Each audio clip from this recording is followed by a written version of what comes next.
여러분 안녕하십니까? 포항 MBC 뉴스입니다.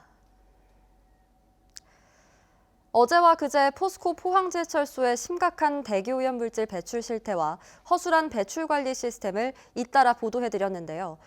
더욱 우려스러운 건 관할기관인 경상북도입니다. 도대체 포스코를 관리 감독할 의지가 있기나 한 건지 의심스럽습니다.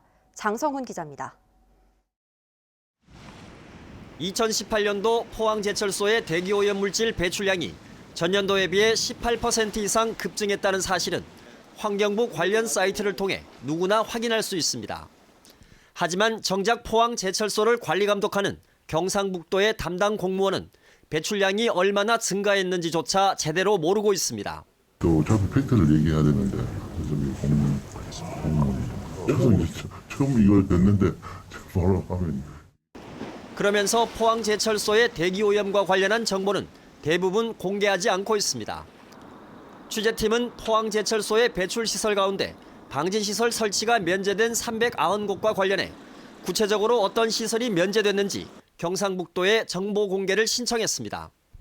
하지만 되돌아온 건 비공개 결정이었습니다. 법인 등의 이익을 현저히 해칠 수 있고 제3자 관련 정보는 의견을 듣게 돼 있어 포항제철소 의견에 따랐다는 겁니다. 그것을 이거를 좀 자기들이 출소된다 하면 주는데 그것을 안 된다 이러면 저희들이 줄 수 없거든요. 전부 그래갖고 저희도 줬는 거 가지고 저희들도 감사가 들어오거든요.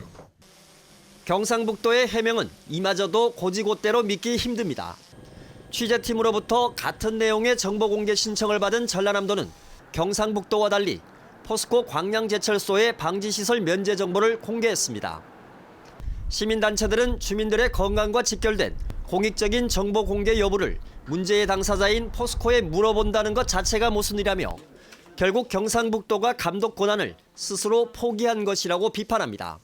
포스코와 관련한 어떤 공익적인 정보까지도 차단을 하고 있습니다. 시민들의 당연한 알 권리마저도 보장되지 않고 이런 사실로 보면 경상북도와 포스코의 어떤 긴밀한 유착관계를 의심할 수밖에 없습니다. 이런데도 경상북도는 포항제철소를 환경우수사업장으로 분류해 연 1회 정도만 정기 점검합니다. 우리 포스코가 일반 사업장, 우수사업장, 우수사업장 정도 되면 보통 점검이 1회 정도 하고요.